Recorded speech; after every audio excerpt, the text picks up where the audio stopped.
Assalamualaikum viewers, I am Fahad Rind, lecturer in chemistry at Government National College Karachi. Like, share and subscribe to my channel College Chemistry with Fahad. Now we discuss about use of exponent or logarithm. Exponent हम कहते हैं power को, किसी भी value के ऊपर जो power होता है उसको एक्सपोनेंट कहा जाता है और जिस वैल्यू के ऊपर पावर होता है वो उसका बेस होता है। Now we discuss about the scientific notation के साइंटिफिक नोटेशन क्या है उसके हवाले से डिस्कस करें। साइंटिफिक नोटेशन को एक्सपोनेंशियल नोटेशन भी कहा जाता है। Any value express in power of any base usually 10 is called scientific notation. किसी भी वैल्यू को पावर में लिखें और उसका बेस कोई भी हो लाइक 4, 3, 2, 5, 7 या 10, तकरीबन जो है ख़ास तौर पे 10 जो है वो बेस लिया जाता है और उसकी जो पावर लिखते हैं। इन सब को पावर वाली जो रिप्रेजेंटेशन है इसको कहा जाता है साइंटिफिक या एक्सपोनेंशियल नोटेशन। अब उसका एग्जांपल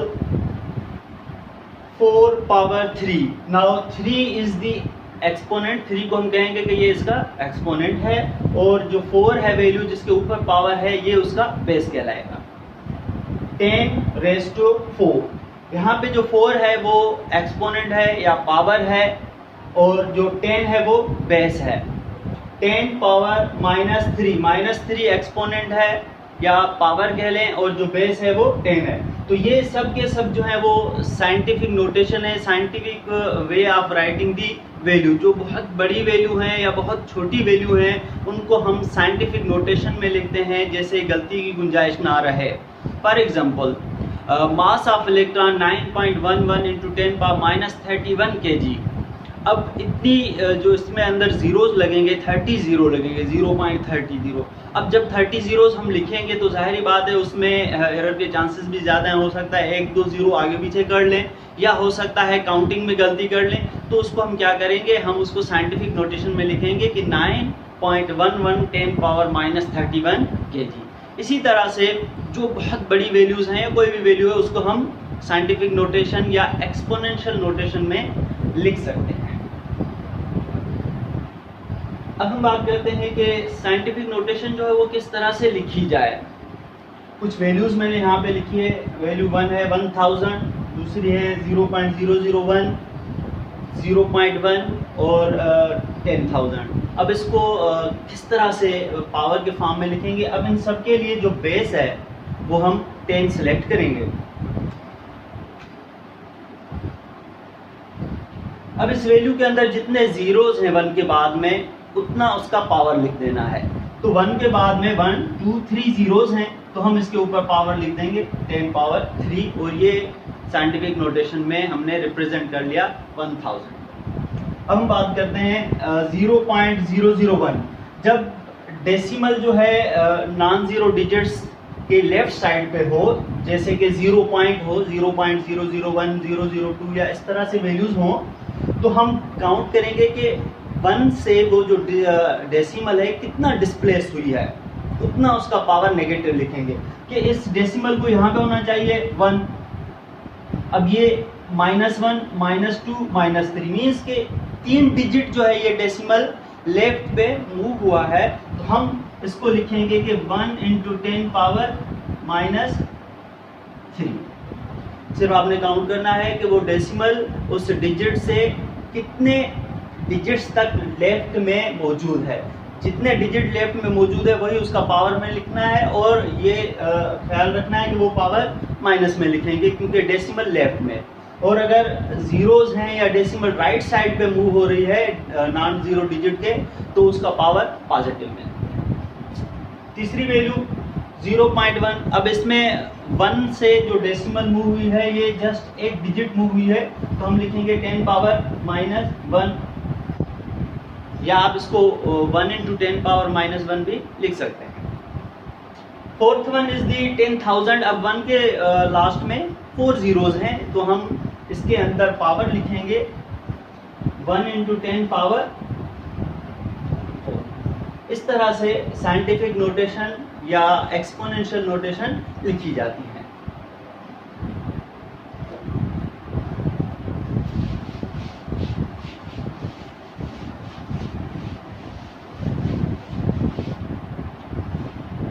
अब अगर एग्जाम्पल नंबर 5 1/1000 हो तो उसको साइंटिफिक नोटेशन में किस तरह से लिखेंगे, उसके लिए ये है कि हम लिखेंगे 1/1000। 1000 मीन्स के 1 के बाद 3 जीरो है तो उसका पावर 3 लिख देंगे, 10 पावर 3 हो जाएगा। अब ये जो 10 पावर 3 है वो डाउनवर्ड है, हम चाहते हैं डिनोमिनेटर में है तो इसको अपवर्ड मूव करेंगे तो इसका जो पावर की सिंबल है वो चेंज हो जाएगी। मीन्स के अगर पॉजिटिव पावर होगा तो वो नेगेटिव में, और अगर नेगेटिव है तो वो पॉजिटिव में कन्वर्ट हो जाएगा। तो ये हो जाएगा 10 पावर -3 और 10 पावर -3 जो है वो 0.001 के इक्वल है। तो ये सब जो वैल्यूज हैं वो सेम है, डिफरेंट फॉर्म्स में इनको लिखा गया है।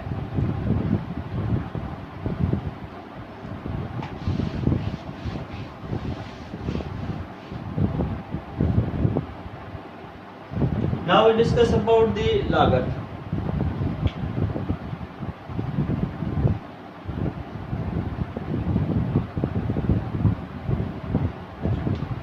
लॉगरिथम जो है वो पावर है बेस का, किसी भी बेस का जो पावर होता है वो लॉगरिथम कहलाता है। फॉर एग्जांपल 10 पावर -3 जो है ये लॉगरिथम है। अब लॉगरिथम की जनरल रिप्रेजेंटेशन इस तरह से होती है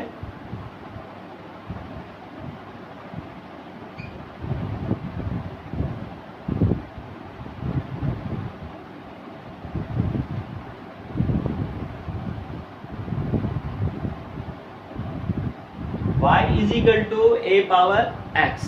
अब y is the any value, a is the base and x is the exponent, that is the logarithm. X is the logarithm, a is the base and it should be greater than 1. कि ये जो base है 1 से बड़ा होना चाहिए, 2 3 4 5 1 नहीं होना चाहिए, 1 से कम नहीं होना चाहिए, और y जो है कोई भी वैल्यू होगी। अब इसको हम इस तरह से भी लिख सकते हैं कि अगर हम जो बेस है वो 10 लें तो हम लिखेंगे if we take base is 10 then, अगर ये जो बेस है उसको हम 10 कंसीडर करेंगे तो उसके बाद जो इसकी रिप्रेजेंटेशन हम लिखेंगे कि n इज इक्वल टू, अब a की जगह हम लिखेंगे 10 उसका पावर x।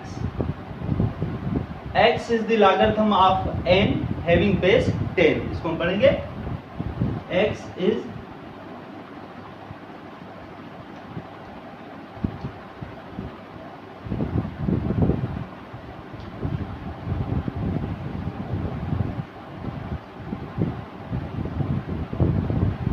x जो है वो n का लॉगरिथम है और जिसका बेस जो है वो 10 है, और log n लेंगे तो वो बराबर हो जाएगा x के। log n means logarithm of n is equal to x। x की वैल्यू किस तरह से मालूम करेंगे कि हम n वैल्यू का लॉगरिथम लेंगे तो उससे x की वैल्यू मालूम।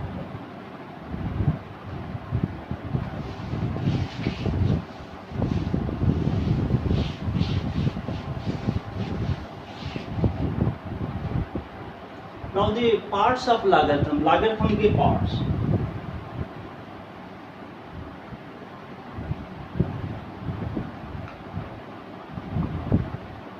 इसके दो पार्ट्स हैं, एक है कैरेक्टरिस्टिक और दूसरा है मैंटिस। कैरेक्टरिस्टिक इंटीजर पार्ट होता है 0 1 2 3 4 एंड सो ऑन, और मैंटिसा जो है वो डेसिमल फ्रैक्शन पार्ट होता है।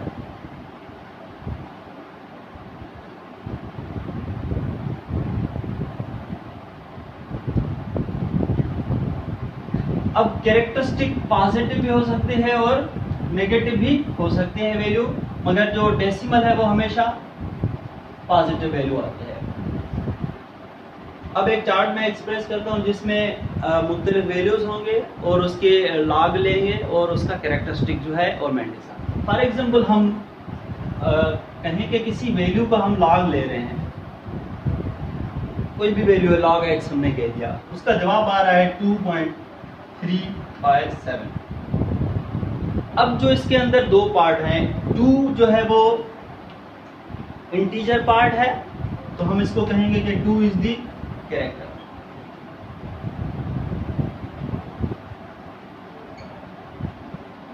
टू इज द कैरेक्टरिस्टिक, और जो बाकी जो रिमेनिंग पार्ट है ये डेसिमल वाला, तो वो हो जाएगा उसका मैंटिसा। मींस मैंटिसा बराबर है 0.357 और कैरेक्टरिस्टिक जो है वो है, तो fractional part, decimal fractional part of the value is the mantissa and the integer part of the log x value is the characteristic.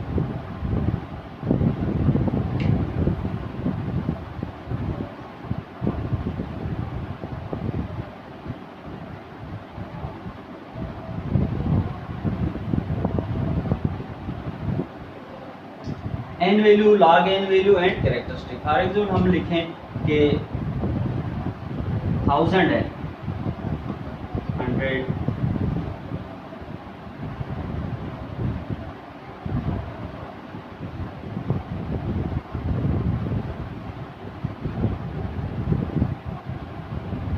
तो 1000 जो है उसको हम 10 पावर 3 लिख सकते हैं, 100 को 10 पावर 2, 10 को 10 पावर 1 और ये 10 पावर 0 ऑलरेडी एक्सप्रेस्ड है, 0.1 को 10 पावर -1 और ये 10 पावर -2 लिखेंगे। अब इनका log n वैल्यू लिखेंगे, मींस के log 1000, log 100, log 10, log 1, log 0.1 और log 0.0। अब यहाँ पे जो हमने एक्सपोनेंशियल फॉर्म में लिखा है कि 10 का जो पावर है वही लॉगरिथम की वैल्यू है, तो इसका जवाब 3 है, तो log 1000 लेंगे तो उसका जवाब जो आएगा वो 3 आएगा। इसका जवाब 2, इसका जवाब 1, इसका जवाब 0। कि log 1 जो है वो 0 है, मीन्स के log 1 लें या 10 पावर 0 जो है वो उसका log लेंगे तो वो 0 के बराबर आएगा। और इसका -1 में जो डेसिमल में आ रहा है -1 और ये -1।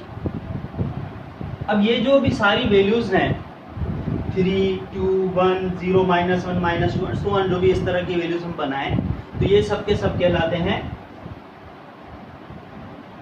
कैरेक्टरिस्टिक, क्योंकि इसके अंदर जो है मल्टीसा जो होगी वो 0.0000, क्योंकि ये बिल्कुल एग्जैक्ट नंबर्स हैं, इनमें कोई फ्रैक्शनल पार्ट जो है एक्सप्रेस नहीं किया गया। इसका मकसद इसके बाद में सिर्फ जीरोस हैं।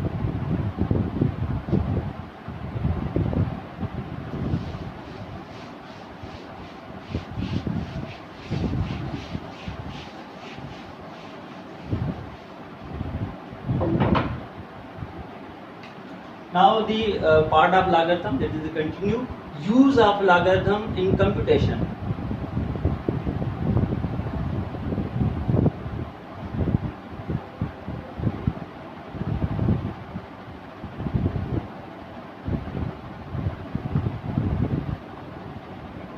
कि अगर कैलकुलेशन करें उसमें हम लॉगरिथम की हेल्प से कैलकुलेशन करना चाहें तो किस तरह से करें, उसके लिए रूल्स हैं।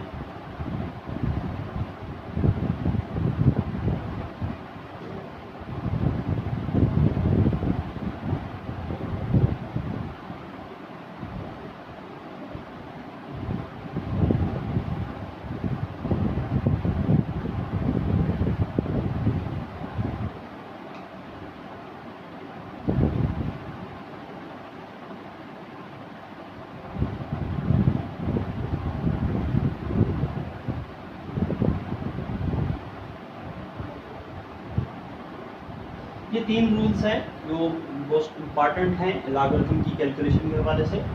log a और b, a और b कोई भी वैल्यू हो सकती हैं। अगर दो वैल्यूज आपस में मल्टीप्लाई हो रही, a और b यहाँ पे मल्टीप्लाई हो रहे हैं, तो दो वैल्यूज जब भी मल्टीप्लाई हो रही हो और उनका हम log लेना चाहें, log a b, तो हम क्या कहेंगे कि वो उसको सॉल्व करने के लिखेंगे log a की वैल्यू फिर जो उसका जवाब आएगा प्लस, और जो b की वैल्यू होगी फिर उसका log लेंगे, इन दोनों को ऐड कर देंगे। ये log a भी बराबर है log a वैल्यू का log लेना है और log b लेना है, फिर इन दोनों वैल्यूज को ऐड कर देना है। अगर दो वैल्यूज डिवाइड में है उनका log लेना है तो उसके लिए हम क्या करेंगे, log a minus log b कर देंगे कि a log a की वैल्यू और log b की वैल्यू, log a माइनस और log b की वैल्यू उसमें से। अगर पावर में है, फॉर एग्जांपल 10 पावर 2 है, 3 पावर 4 है, या इस तरह से कोई वैल्यूज हैं, तो उसमें उसका log जब लेंगे तो हम क्या करेंगे, जो उसका पावर है उसको पहले लिखेंगे और जो उसका बेस है उसका सिर्फ log लेंगे, तो वो हो जाएगा, ये उसका एक्सपोनेंट है n हमने इधर लिख लिया, और log a b में log a minus log b, log a b में log a plus log b। अब एक एग्जांपल है, सॉल्व करते हैं।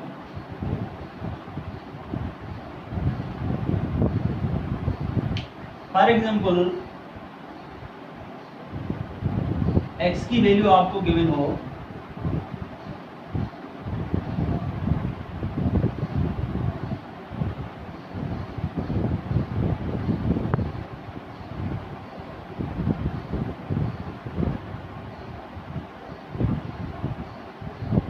इस तरह की वैल्यू हो, x is equal to square root और अंडर रूट 443 मल्टीप्लाई 322 और उसको मल्टीप्लाई डिवाइड कर देंगे 40 का क्यूब। अब इसके लिए हम log x लेंगे। अब यहाँ पे ये तीनों रूल्स में से जो वैल्यू जहाँ सुइटेबल होगी वहाँ पे वो रूल जो है फॉलो करेंगे। अब जो ये स्क्वायर रूट है, स्क्वायर रूट होता है एक्चुअली पावर 1/2, किसी भी वैल्यू का पावर 1/2, तो हम इसको लिख सकते हैं कि ये जो स्क्वायर रूट है वो एक्चुअली पावर 1/2 है, तो 1/2 हम लिख देंगे और log 443।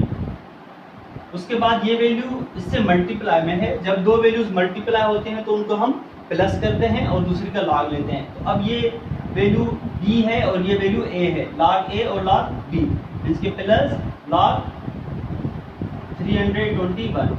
उसके बाद डिवाइड में, और ये वैल्यू इसका पावर है, तो हम लिखेंगे डिवाइड में जो वैल्यूज होती हैं तो a डिवाइडेड बाय b होता है, तो उसको हम माइनस में लिखते हैं, तो हम इसी को इधर कंटिन्यू कर रहे हैं माइनस। अब 40 का क्यूब है तो इसमें से ये जो log का फॉर्मूला है वो फॉलो हो रहा है, log a power n, a की वैल्यू यहाँ पे हो गई 40 और n की वैल्यू हो गई 3, तो हम लिखेंगे 3 log 40। इस तरह से इसको सॉल्व किया जाएगा कि 1/2 जो स्क्वायर रूट है वो 1/2 के बराबर है, उसका पावर लिख देंगे हम।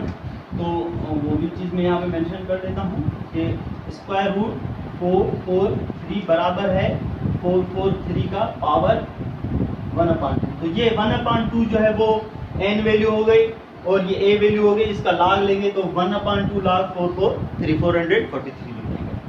उसके बाद ये मल्टीप्लाई सिंबल है, तो जब दो मल्टीप्लाई में टर्म्स होते हैं तो उनको हम प्लस कर देते हैं, और उसके बाद डिवाइड होता है तो उसको हम माइनस कर देते हैं, और उसके बाद ये वही क्यूब हो गया, इसके पावर n हो गया, तो उसको उसी तरह सॉल्व करेंगे, log 3 log 40 लिख देंगे और यहाँ पे माइनस। अब इस पूरे का जो भी जवाब आएगा वो होगा log x, जो भी यहाँ पे वैल्यू आए। ठीक, अब हमें x मालूम करना है, ये तो log x है, तो फिर हम इसका एंटी लॉग लिखेंगे। एंटी लॉग इस तरह से लिखेंगे, एंटी लॉग के लिए आसान तरीका ये है कि जो log x का जवाब आ रहा है वो 10 की पावर में लिख के इक्वल करते हैं कि 10 की पावर यहाँ पे जो log x का जवाब आए वो यहाँ पे पुट करके इक्वल कर देंगे, तो इसी तरह से इसका एंटी लॉग निकल जाएगा और हमें पता चलेगा कि ओवरऑल इस कैलकुलेशन का जो जवाब आ रहा है, जो हमने डायरेक्ट नहीं किया लॉगरिथम मेथड से किया है, वो क्या आ रहा है।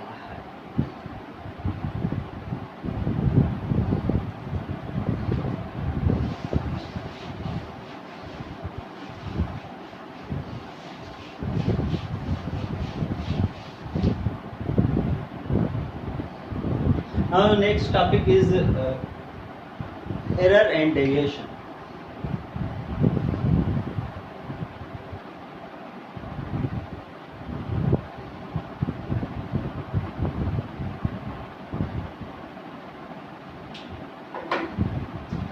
Error and deviation. एरर हम कहते हैं कि एक वैल्यू जो एक्चुअल वैल्यू है और दूसरी वैल्यू जो कैलकुलेट की जाए, उन दोनों के बीच में जो डिफरेंस आएगा वो एरर है। फॉर एग्जांपल कहा जाए कि इस मार्कर की लेंथ कैलकुलेट करें। फॉर एग्जांपल इसकी लेंथ जो है वो 4 सेंटीमीटर आ रही है। अब अगर 4.00 अगर कोई स्टूडेंट उसकी कैलकुलेशन 3.99 ले रहा है, 3.8 ले रहा है, 4.2 ले रहा है, तो ये क्या हो रहा है कि एक्चुअल वैल्यू से वो कैलकुलेटेड वैल्यू का डिफरेंस आ रहा है। जितना ज़्यादा डिफरेंस होगा मीन्स उतनी ज़्यादा एरर होगी। फॉर एग्जांपल इसकी लेंथ है 4 सेंटीमीटर, अब किसी ने कैलकुलेट की 3.5, तो डिफरेंस आ गया 4 माइनस 3.5, तो 0.5 सेंटीमीटर का डिफरेंस है। तो जितना ज़्यादा डिफरेंस आएगा हम कहेंगे उतनी ज़्यादा उसके अंदर एरर मौजूद है। तो एरर को हम इस तरह से डिफाइन करते हैं।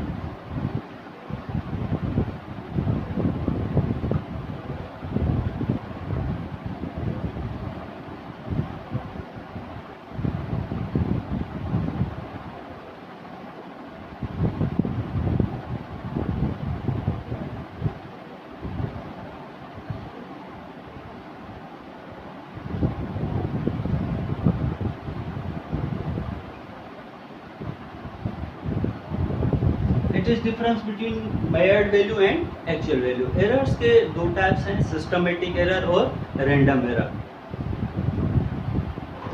तो हम लिखेंगे टाइप्स ऑफ एरर।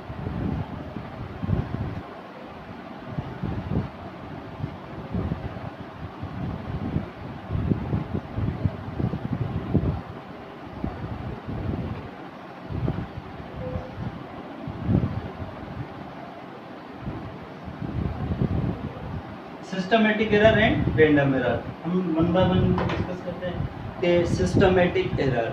अब सिस्टमेटिक एरर ऐसी एरर जो इंस्ट्रूमेंट के फॉल्ट की वजह से हो, एनालिटिकल मेथड की वजह से हो, या मिस हैंडलिंग या केयरलेस मेयरिंग ड्यूरिंग एक्सपेरिमेंट हो, तो वो कहलाती है सिस्टमेटिक एरर। सिस्टमेटिक एरर जो होते हैं उनको हम इजीली फाइंड कर सकते हैं कि कहाँ पे एरर हुई है, और वो बड़ी वैल्यूज होती हैं, वाज़ेह वैल्यूज होती हैं। उन वैल्यूज को ख़त्म भी किया जा सकता है और कम भी किया जा सकता है। तो systematic error or determinate error means के जो मालूम की जा सकें, and can be remove means removable errors are called systematic errors.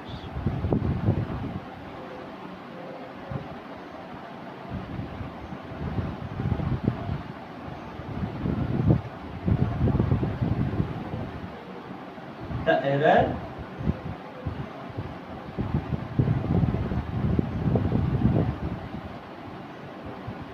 which can be determined and removed is called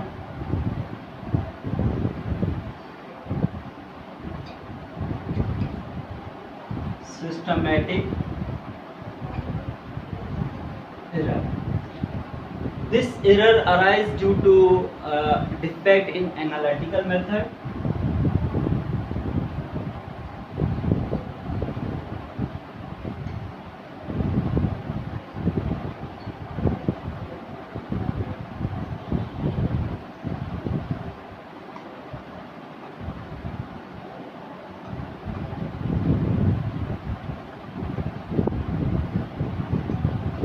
or mishandling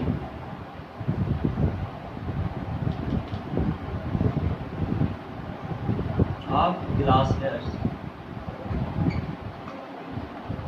glasswares वो पार्टस हैं जो लेबॉर्ट्री में इस्तेमाल होते हैं, जैसे बीकर है, कोनिकल फ्लास्क है, ब्योरेट है, उनको हम कंबाइनली ग्लासवेयर्स कहते हैं। अगर उनकी मिसहैंडलिंग हो रही है, सही से उनकी मेजरमेंट नहीं ली जा रही, तो उसकी वजह से एरर्स होंगी, और वो एरर्स जो हैं इजीली रिमूव हो सकती हैं, और वो सिस्टमेटिक एरर हैं।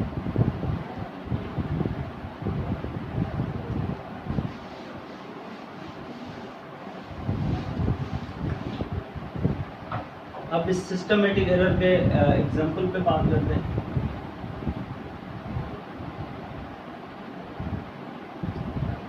For example in titration the concentration of known solution is compared to the unknown concentration of solution. इसको हम टाइट्रेशन कहते हैं। उस टाइट्रेशन में इंडिकेटर केमिकल बनाया जाता है जिससे हमें पता चलता है कि कहाँ पे रिएक्शन जो है न्यूट्रलाइज हो रहा है, कंप्लीट हो रहा है।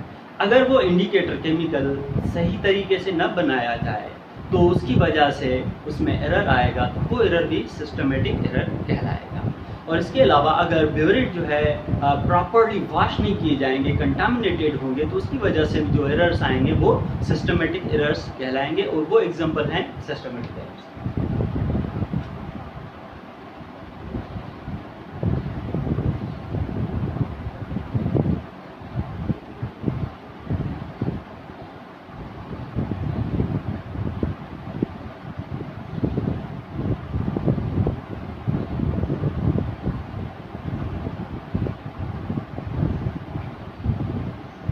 इसके अलावा if unit is not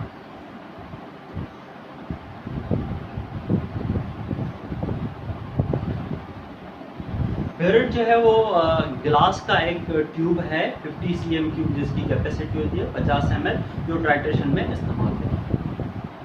अब हम बात करेंगे random mirror.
Random mirror indeterminate error है, इसको मालूम नहीं कर सकते कि कितनी रेंडम एरर इसके अंदर मौजूद है। इसको बिल्कुल ख़त्म नहीं किया जा सकता कभी भी, सिर्फ इसको कम किया जा सकता है।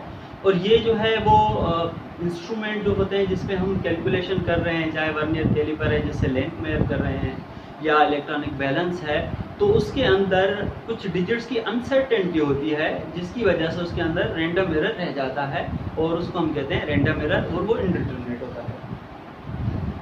एग्जाम्पल,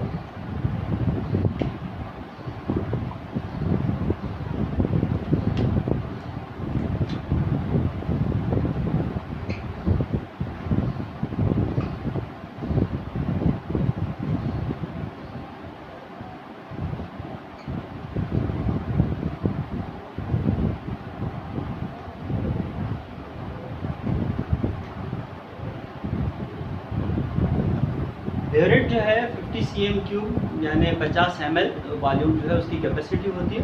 उसके अंदर हम 0.1 cm क्यूब तक तो एक्यूरेटली मेजर कर सकते हैं, मगर उसके अंदर फिर भी 0.01 cm क्यूब की अनसर्टेनिटी मालूम होती है, मौजूद होती है, जो हम मेजर नहीं कर सकते। उसके अंदर ये एरर हमेशा रहता है 0.01 cm क्यूब, चाहे हम कितनी भी कैलकुलेशन करें मगर उस ब्योरेट में इतना एरर रहता ही रहता है।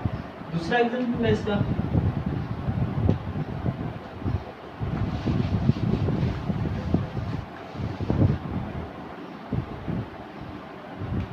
अब फॉर एग्जाम्पल इस मार्कर को इसका वेट जो है मेजर किया जाए, तो फॉर एग्जाम्पल ये आ रहा है 50 ग्राम, तो हो सकता है वो 50.01 ग्राम हो सकता है 50.0002 हो, 50.0039400008 हो। मीन्स के आगे वाले जो डिजिट्स हैं वो अनसर्टेन हैं, ग्राम्स तक तो हम कैलकुलेट कर रहे हैं कि इतने ग्राम्स है, मिलीग्राम्स है, मगर हो सकता है नैनोग्राम्स में हम ना पहुंच पाएँ, पिकोग्राम्स तक ना पहुंच पाएँ। तो वो हर इंस्ट्रूमेंट की एक सेंसिटिविटी होती है, लेवल होती है, और हर इंस्ट्रूमेंट के अंदर जब हम मेजरमेंट करते हैं तो कुछ ना कुछ अनसर्टेनिटी उसके अंदर मौजूद होती है। फॉर एग्जाम्पल,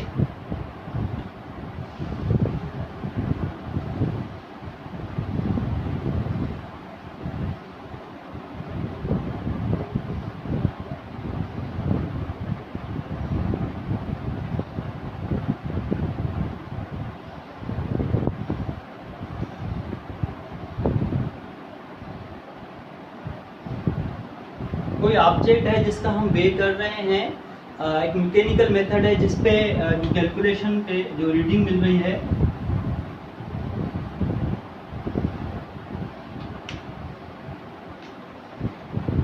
(50.02 ग्राम, और जब हम इलेक्ट्रॉनिक बैलेंस पे उसको हम वे करेंगे तो इलेक्ट्रॉनिक बैलेंस में ज़्यादा डिजिट्स होते हैं, ज़्यादा सिग्निफिकेंट फिगर्स होते हैं, ज़्यादा एक्यूरेट होता है, तो उसकी सेंसिटिविटी भी ज़्यादा होती है। तो अब इस 50.02 के बाद जो डिजिट्स हैं वो तो हमें मालूम ही नहीं हो सके इस मैकेनिकल बैलेंस में, क्योंकि इसकी इतनी लिमिट ही नहीं है।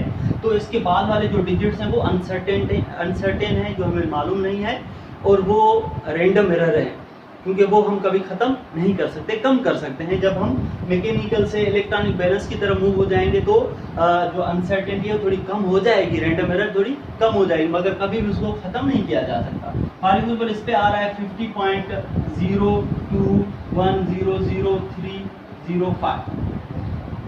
अब इसके अंदर ये इतने डिजिट्स तक तो बिल्कुल एक्यूरेट जो है वे उसका हमें मालूम हो पा रहा है, मगर अब भी इसके बाद में डिजिट्स आ सकते हैं जो हमें मालूम नहीं, उस इंस्ट्रूमेंट की सेंसिटिविटी नहीं, लिमिट नहीं, इसलिए वो मालूम नहीं हो सकते, और वो एरर जो है वो रैंडम एरर का हिस्सा है। So random errors occur due to uncertainty in the physical measurement of the instrument and the sensitivity of instrument. ये टॉपिक यहाँ पे कंप्लीट होता है। अगर आपको मेरी वीडियो पसंद आई, लेक्चर पसंद आया, तो मेरे चैनल को कॉलेज केमिस्ट्री विद फहद उसको लाइक करें, शेयर करें और ज़रूर सब्सक्राइब करें, और अगर कोई कमेंट्स करना चाहें, सजेशन हो तो वो भी ज़रूर दें। अल्लाह हाफ़िज़।